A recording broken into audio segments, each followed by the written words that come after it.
It started like any other long haul. Rick Danner had been driving trucks for 20 years, mostly for the solitude. After his divorce and the accident, he didn't like thinking about that. He needed to be alone. Just him, the hum of diesel, and the road stretching forever ahead. He was hauling a load of frozen meat from Bangor to Portland when his GPS blinked and froze. No signal. Great. He reached for the old paper map stuffed in his glove box, but it was worn, the corners smudged with coffee and old ketchup. Route 95 was supposed to be ahead, but all he saw was a narrow, cracked blacktop curling between the trees like a snake. There were no road signs. Rick hesitated, thumb drumming the wheel. He could turn around, but something pulled at him.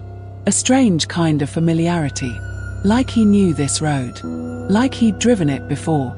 The first thing he noticed was how quiet it got. No birdsong. No rustling leaves. Even the engine seemed muted, like the sound was being swallowed. The trees pressed in close, tall and dark, their branches clawing at the grey sky. The CB radio crackled. Static. Then, turn back. Rick froze. The voice was his own. He grabbed the emu. Who the hell is this? Silence. A minute later, he passed an old rusted sign, its words long worn away. And just beyond it, a pickup truck half sunk into the ditch. Its doors were wide open. Empty. That's when he began to feel it. A pulling in his chest, like a string unraveling. He tried to remember the name of the diner he always stopped at near Augusta. The road stretched on, looping and winding like it had no end. No exits. Just dense forest and that cracked blacktop. Rick reached for his thermos. Coffee. That'd help. He raised it to his lips. Empty. No, he'd just filled it. Hadn't he? He blinked. What had he been hauling again? For a second, he couldn't remember. Then it came back in a painful rush. Meat, yeah, frozen meat, heading to Portland, but the relief was short-lived. The road had taken something. He checked his mirrors. Nothing but trees. But the longer he looked, the more he swore the branches were reaching, twisting toward him. Not with wind. With intention. He gunned the accelerator. Nothing. It was gone. He shifted gears and turned onto the blacktop. Hours passed. Or maybe days. His phone was dead. His watch stopped ticking. The gas gauge hadn't moved. And still, the road. Worse, the memories were slipping faster now. He forgot his sister's face. The name of his high school. The make of the truck he was driving. Each time, it came with a strange hunger in his belly. Like the road didn't just erase, it fed. And then the hallucination started.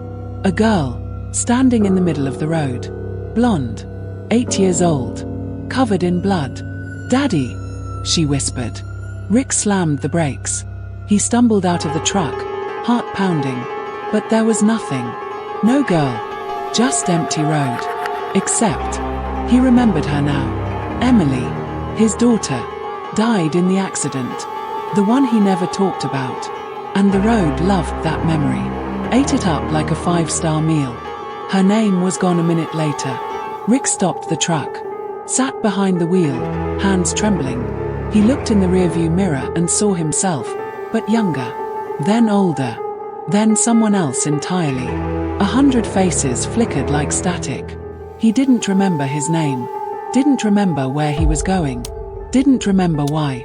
The road no longer stretched ahead. It was ahead, and behind, and inside him. The trees bent low like they were whispering secrets. The cracked blacktop pulsed like a heartbeat. In the distance, headlights approached. Another trucker. Another soul. Rick tried to wave. Tried to scream. But there was no body left. Just a fading echo behind the wheel, and the road beneath, feeding. There's talk among the old truckers.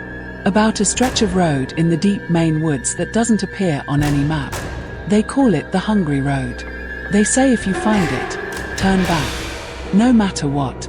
Because if you drive it long enough, you forget your route. Then your name. Then everything. And then the road remembers you, forever.